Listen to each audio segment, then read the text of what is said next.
সাথে সজনে ফুলের বড়া রেসিপি শেয়ার করছি। দেখো সজনে ফুল তো এই সময়টা অ্যাভেলেবেল থাকে আর খাওয়াটাও কিন্তু খুব জরুরি।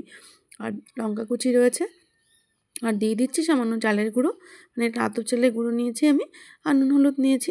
দিয়ে সামান্য একটু জল অ্যাড করে দিচ্ছি যেহেতু এটাকে বাইন্ড করতে হবে। তো এবার চলো বাইন্ডিংয়ের জন্য টেক্সচারটা রেডি করে নিই।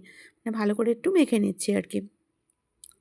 তো সজনে ফুল কিন্তু এই সময়টা খেতেই হয়, কেননা এই সময়টা মানে বসন্তকাল যেহেতু, তো সজনে ফুল খেলে কিন্তু মানে শরীরের জন্য খুবই ভালো। আর সজনে ফুলটা কিন্তু এই সিজনটাতেই পাওয়া যায়।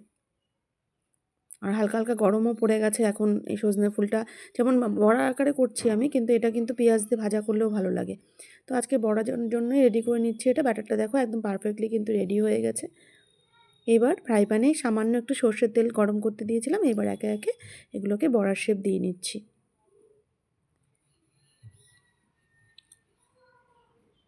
তোমরা কে কে পছন্দ করো সজনে ফুলের বড়া খেতে আমাকে কিন্তু কমেন্ট বক্সে অবশ্যই জানিও বন্ধুরা। দুপুরের গরম ভাতটা কিন্তু জাস্ট জমে যাবে। তো দেখো পকোড়াগুলোকে একদম বড়াগুলোকে আর কি উল্টে পাল্টে ভেজে নিচ্ছি।